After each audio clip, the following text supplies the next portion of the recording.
dark hunting, daughter. The power of Christ! The power of Christ compels you!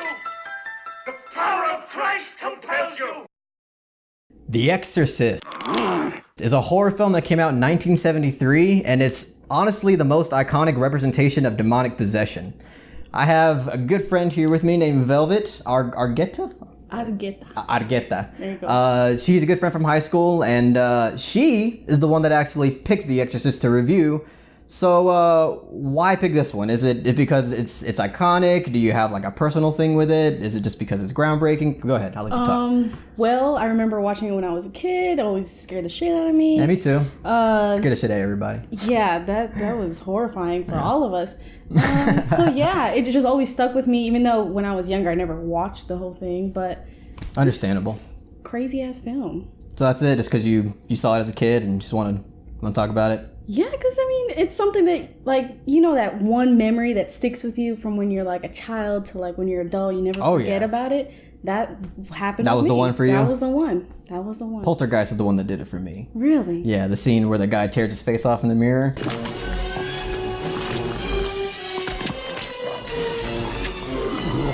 Yeah, that shit stuck with me for a while. Anyway, so I mean, we're not gonna be saying anything new about this. I mean, there's tons of people that have written fucking books on this movie.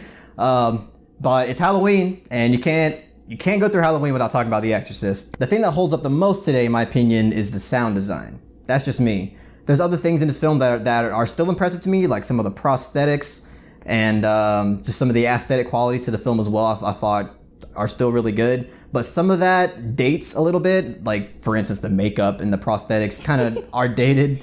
But the sound design definitely withstood the test of time. Is there anything you want to throw in there? Anything I just said?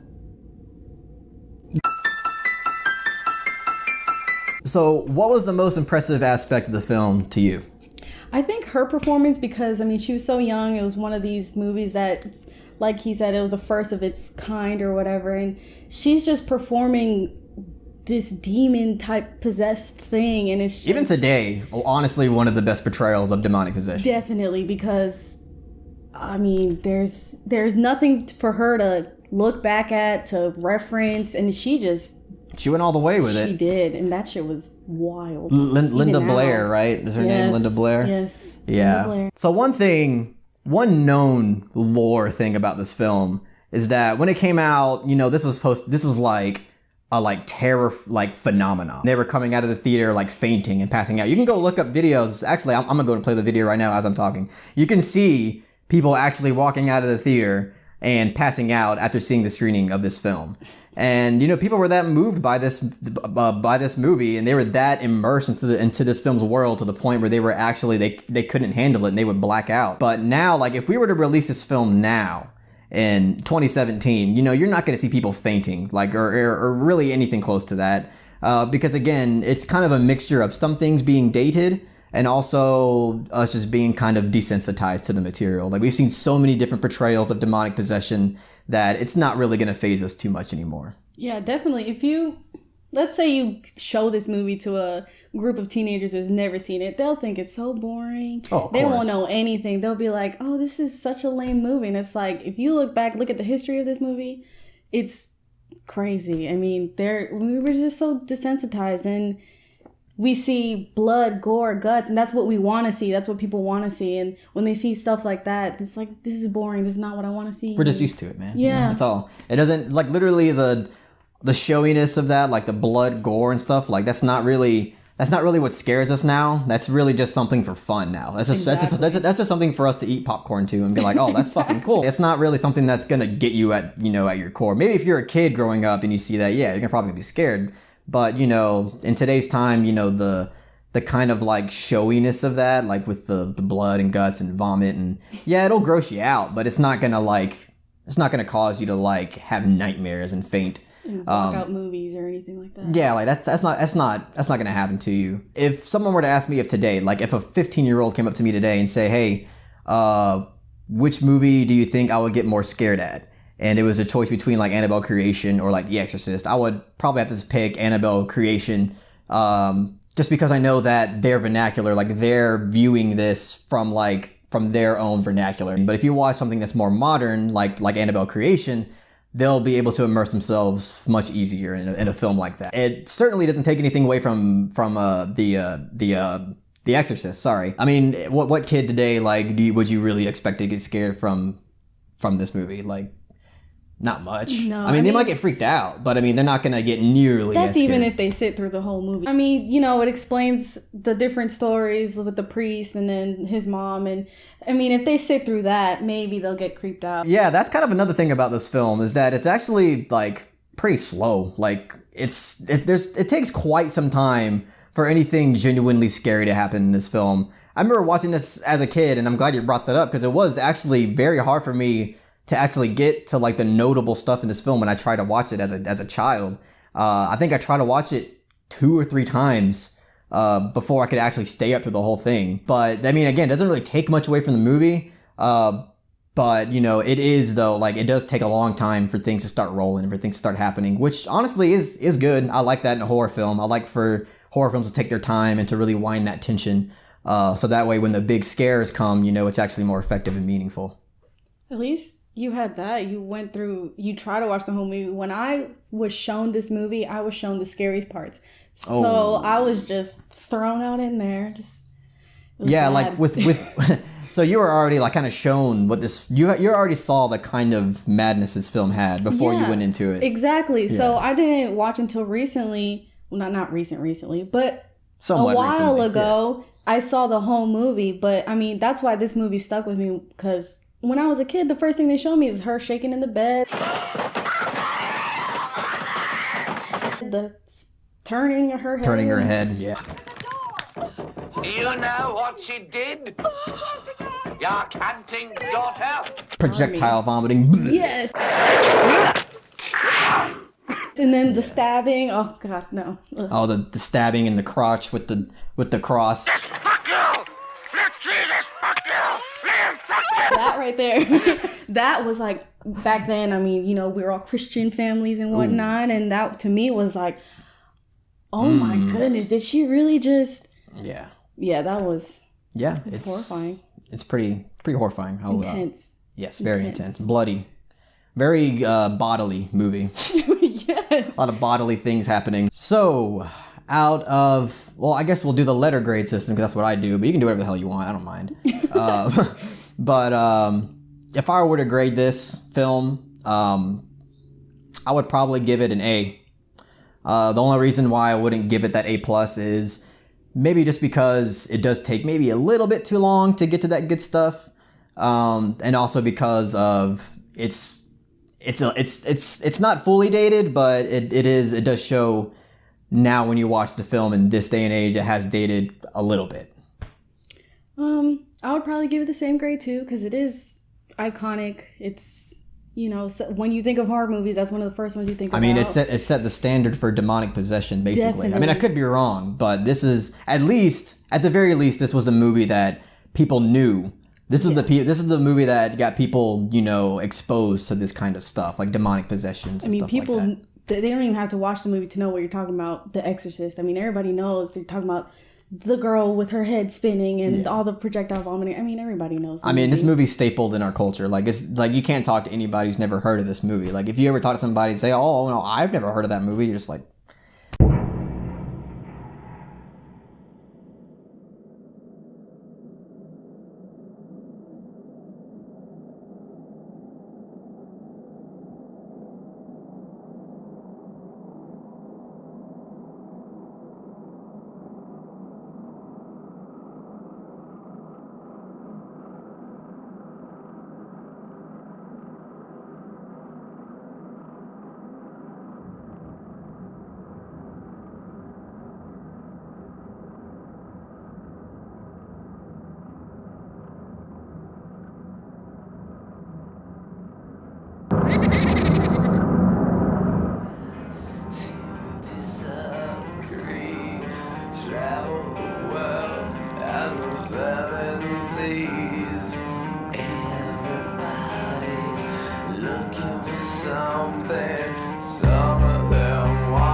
Trick or Treat, not Trick or Treat. Trick or Treat, with just the R. Really, that's the name of the movie.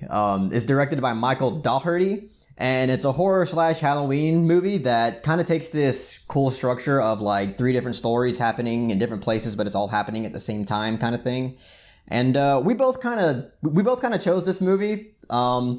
But I can probably say that you wanted to really talk about this movie probably more than I did, right? Yeah, I did. This movie honestly has a really special place in my heart just because it's like a tradition for me to watch it every single year for October, Halloween. It's perfect for this time of year. It really is. Everything about this movie is just filled to the brim with Halloween. Yeah, it is. Like even like soundtrack, the movie takes place in Halloween time, people are trick-or-treating, they're all taken in Halloween festivities, so yeah, that's definitely like if you really want to get into the spirit of Halloween, I would say like pop this movie in right here. I really wanted to pick this movie too because again, kind of like The Guest, it's a movie that I don't think much people know about, but it's a movie that I think a lot of people will be satisfied from if they just watched it. I don't know much from this director or screenwriter, but all I know is that this movie was a pretty fun movie to watch and actually had some like genuinely like scary parts in it, in my opinion. This movie is like, I don't think it's meant to be taken that seriously. Yeah, I can agree with that. But honestly, there's like a segment, one of the little stories that happened in this movie. Mm-hmm. It's honestly pretty haunting, kind of chilling, to be honest. Yeah. I don't want to spoil it for you guys, but it's like a little story that just happens to be in there, and honestly, it fits in really well. And I would even actually like listening to it if I just found it on the internet all of a sudden. Yeah, which it's okay if you hint at what you're talking about. Which story were you talking about? The school bus story. The school bus. Oh yeah, that's right. The school bus story. That was. It makes me sad, honestly, when I think about it. Yeah. Not only is it like scary, but it is pretty. It's kind of dark, pretty dark and messed up, honestly. Like I said, it's not a movie to be taken so seriously. Yeah. But in the spirit of Halloween, it does its job so well. This movie knows what it is. Like, this movie knows that it's not trying to be this like authentically like horrifying movie. Mm-hmm. It knows that it's really just aiming to be this kind of like fun movie to watch with your friends, but it still succeeds in the regards that there is effort in this. There is definitely tons of effort put into the story and characters and how certain things play out. Like, there's definitely like tons of effort there. Just because it's just supposed to be this fun movie doesn't mean that it's without creativity. This is a very creative movie, in my opinion. Some things, aren't, some things can be predictable, I guess you could say, some things here and there. But, I mean, that doesn't really take anything away from the movie. It's a very fun movie, in my opinion. This movie, I feel like, does a really good job of playing with traditional horror cliches or even just Halloween story cliches. And, I wouldn't say they exactly like turn them on its head. They just have fun with it. They do it in a way that's very likable and kind of fresh. Yeah, they don't turn them on their head, but they like to play around with it. They do certain things that you necessarily wouldn't expect, but you would also expect. I don't know. It just kind of like we just said. It's not like changing like the horror genre or anything, but it definitely has fun with the horror conventions that you're used to seeing in Halloween horror films, stuff like that. What I also really like about this movie is just like there's not a lot of big name actors.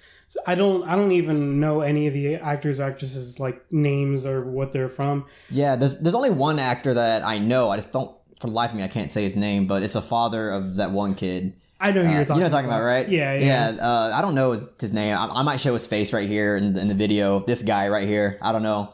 That guy, I probably know it now since I've researched it and Googled it, but that guy I'm talking about right there. The violence in this movie is very satisfying for people who love to get their gore fill. Like the level of gore, if I had to rate it from 1 to 10, is probably like a 7 or an 8. I mean, would you agree? I would say like around 6 to 7.5-ish. Okay, so we relatively agree on that. Yeah. Yeah, it's really fun too. Like, I mean, sure, some of it actually is kind of like somewhat disturbing, but most of it is like, it's more of it like in good fun. It's just really entertaining, like, to watch it and see it go down the way they do in the movie. Honestly, this movie is almost like a dark comedy.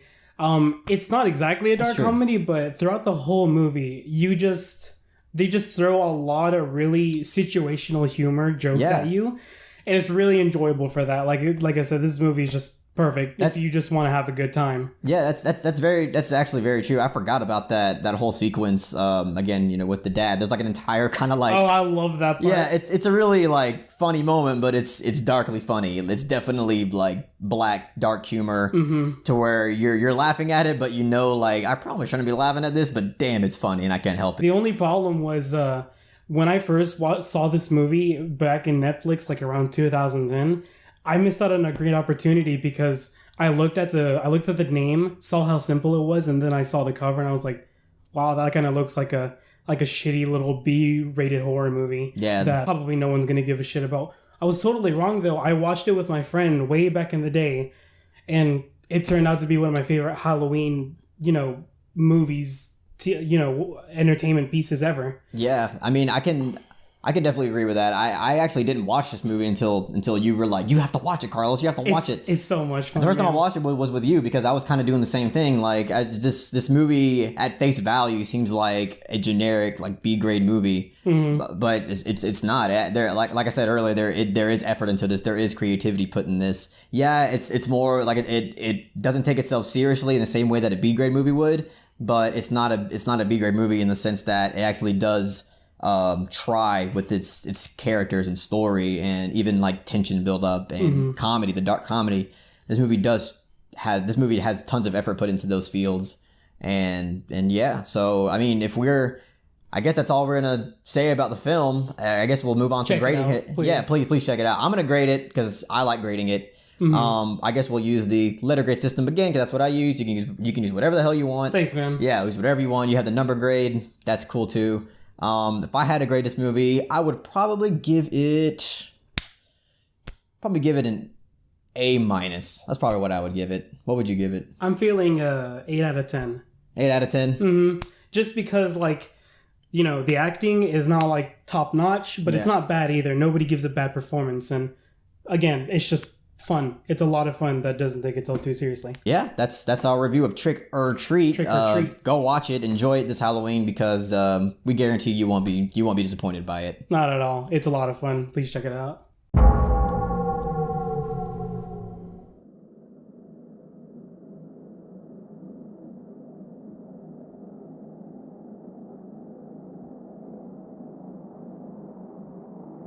Hey, keep your paws off my candy, buddy. Nope, I'm not in a sharing mood today. I'm not going to tell anyone about it. And nobody will believe Anna. She doesn't have anything against you. I don't care. I'm not going to say anything. Why not? Because we're friends, right?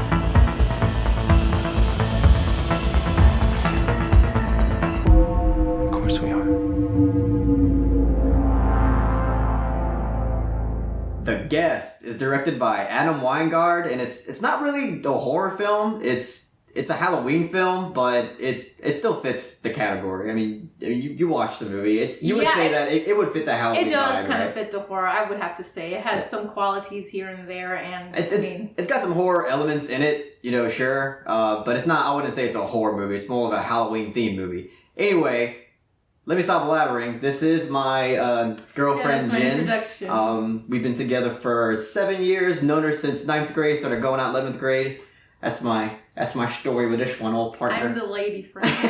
So we basically picked this movie together. I guess you could... Mostly me, but apparently mostly her. Okay. yes, it's one of my favorites. It well- goes along with It Follows as well. You can't That's mention true. this film. She really without- wanted to do It Follows. Like she was like torn. Like there was like between- 5 top that I wanted. He only let me pick one, so Everybody gets one. That's it. Everybody gets one. Everybody gets one. But the reason why I want to pick it is because I just think this is a very underlooked movie that really nobody talks about, and it's a really badass, awesome movie, and it's great for the Halloween season.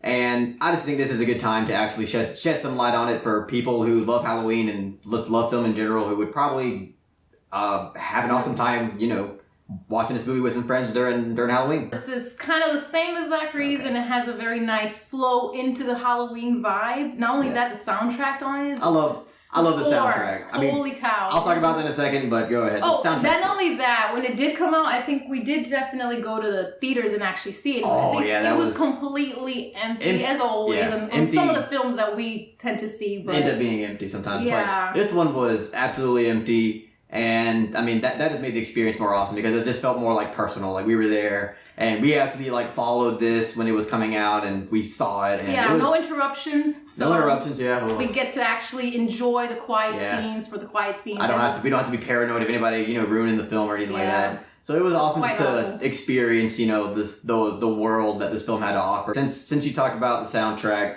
and that was the first thing you brought up, I'm just going to go and talk about that really quick. Soundtrack is honestly probably one of my favorite soundtracks in film, like, ever. Yes. There's only few other films that I would say are better. But this one the soundtrack, I mean, we watched this film like almost, 2 or 3 years ago? Yes. And we're still like consistently listening to the soundtrack. And not only just once or twice, we watched it several different times. So Yes. it's like... We just rewatched it like not even like 30 minutes ago. And we're still like just kind of like enthralled by the damn, movie. yes, Like, it's still a great movie. It's still as great. The colors are great. Gives you Oh, that yeah. Refn kind of vibe. Oh, very Just because you got a Refn-esque. lot of purples, pinks. The score and soundtrack to this kind of reminded me a little bit of Drive. The soundtrack's in a a little light different, essence, but yeah. In a very light, kind of, Halloween spirit. Yeah, It yeah. really immerses you into the actual... the mise-en-scène is outstanding. Not to mention the acting is very well. Oh, yeah.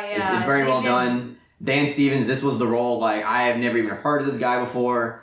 Yeah. He knocked this role out of the park. The dude's British and somehow pulled off this, like, pretty damn good American accent, I in my know, opinion. he almost, he kind of fooled us a little bit. I'm like, this guy isn't from the South.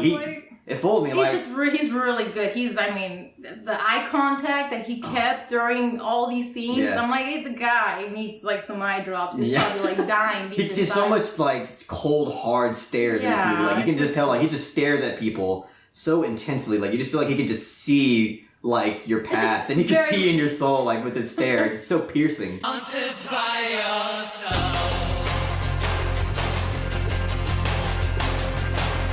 It really But, yeah. is. You do feel that kind of vibe. You're just like, oh, well, this guy's not right. He's just not right. The score is just awesome. It's just perfectly in tune with the movie. There's certain scenes where he's at the party and just there's a part where he's this guy wants him to smoke a joint and he takes the joint and he puffs it, but the way that the music is with that scene. Alright, he's a big boy.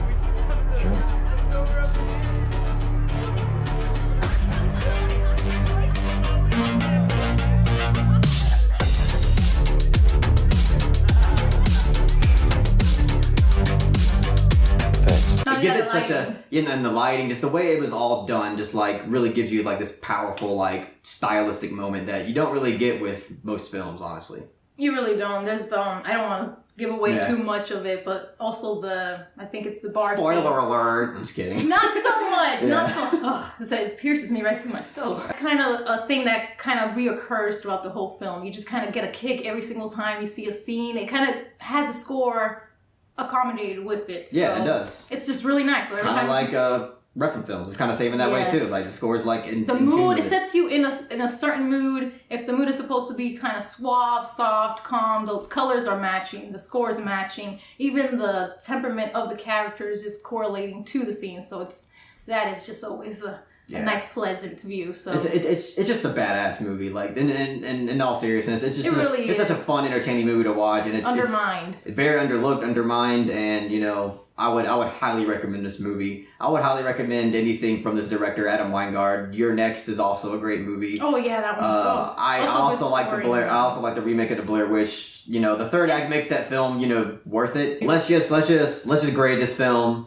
I guess we'll use the letter grade system. Yeah. She likes that system anyway. So I don't know if I had to give the guest a grade. I mean, I'd give it an A. I wouldn't give it an A plus. I wouldn't say it's a Give perfect. everything A. Give everything an A Nice. plus. It's not a perfect movie. I just definitely like things that aren't. Yeah, it has. I mean, not everything is perfect. Obviously, there's some nitpicks here Yeah. and there. Some acting is questionable here and there. Some things are written yeah. a little here and there. But it's a solid film, and it's really stuck with me ever since I watched it, and it's gonna get an A from me. What about you? Same or? Yeah, different? I most definitely will give it an A because it went out. It did what exactly it was trying to get at, and I think they successfully accomplished that. They have it. There's that review. On to the next.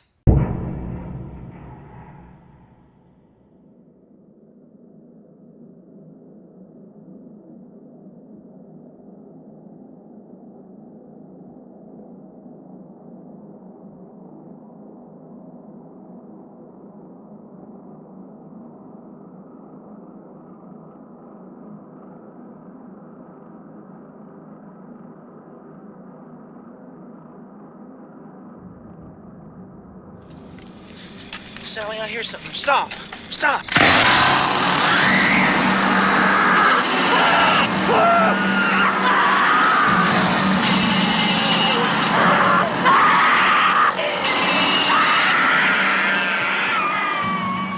The original Texas Chainsaw Massacre came out in 1973 and is directed by Tobe Hooper. Now, just to get straight to the point, I think this movie is incredibly awesome and badass. There's a lot of really neat things going on in this movie, and this movie has a really awesome backstory as well. This was a very low-budgeted film, and you can definitely tell that the director Tobe Hooper put in a lot of effort into the aesthetics in terms of cinematography, sound design, and even the characters as well. You can tell that he put a lot of effort into those aspects of filmmaking to overcome the barriers of having a low-budget project. I really like the sound design and the score to this film because it's really experimental, but it really gives you this kind of odd, awkward, like, dark experience while you're watching this film. Not all of the sound choices hit their mark 100%, especially now since it's kind of dated a little bit. But it's still a really interesting choice. There's this use of the boing sound when one of the characters discovers the body of somebody else. And of course, you know, it's cheesy and it's weird or whatever, but I mean, it still kind of works in a way in the sense that it's just like, it's just so odd. Like, you just don't see that in horror films anymore at all. There's a lot of creepy and disturbing animal noises, most especially tons of pig and hog noises throughout this film. And it really is unsettling. Like, even today when you're watching it, like, it really just puts you in this odd place and makes you just feel like uncomfortable and nasty for some reason. Throughout this entire film, there are multiple references to slaughterhouses. And you can tell that the sound design just tries to mimic what you would think you would hear in a slaughterhouse. Like, when our main character finally gets trapped inside of Leatherface's household, there's tons of animal noises going on, especially in that dinner scene.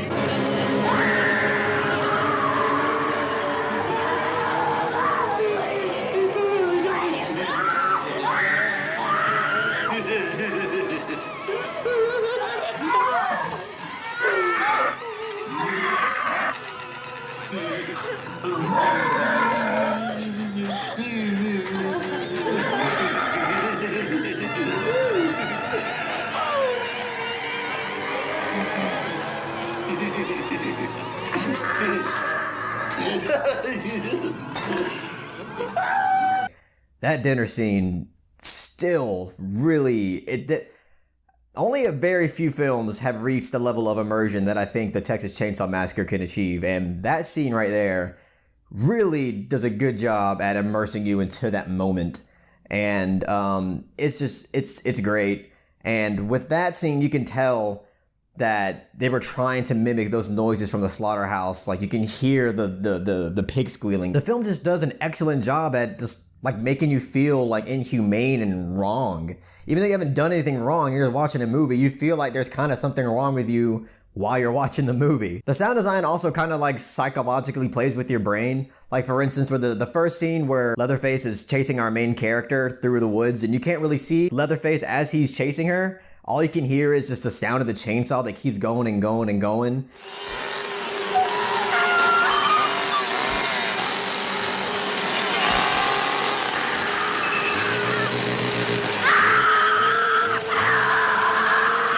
But you see her running, but you don't see Leatherface. All you hear is that chainsaw. The movie is playing with your brain through sound design by letting you know that there is something there, but you don't know like how far away it is. You don't know how near it is. You just know that it's there. And the fact that you don't know where it's located or where exactly it's coming from is a really terrifying thing. And the scene where Leatherface captures our main character and he just like hooks her on that big hook, but there's no sound. You just see him just put her on the hook.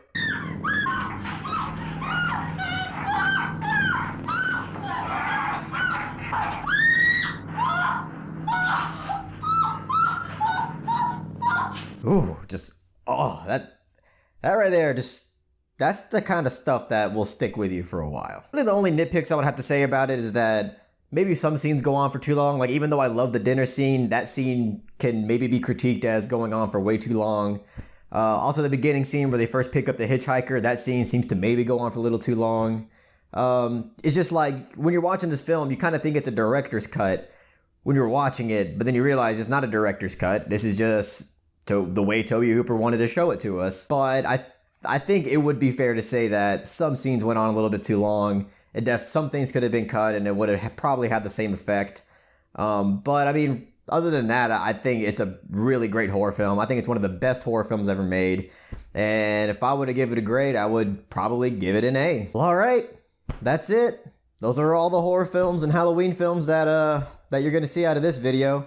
I didn't want to take a second to just thank all of my subscribers right now. Like, I know that it's only like 440 something right now, but that means a lot to me. Like, seriously, I just want to say thank you to all the people that actually watched my content and said, hey, this guy makes well enough content for me to hit that subscribe button, and I want to follow that guy. Like, just from the bottom of my heart, that really means a lot. I really hope all of my subscribers were able to enjoy this video. If you really like this video, please give it a thumbs up and share it with other people who also love Halloween, love horror films, love film in general. Just thank you guys so much, and I hope you guys have an awesome yet terrifying Halloween.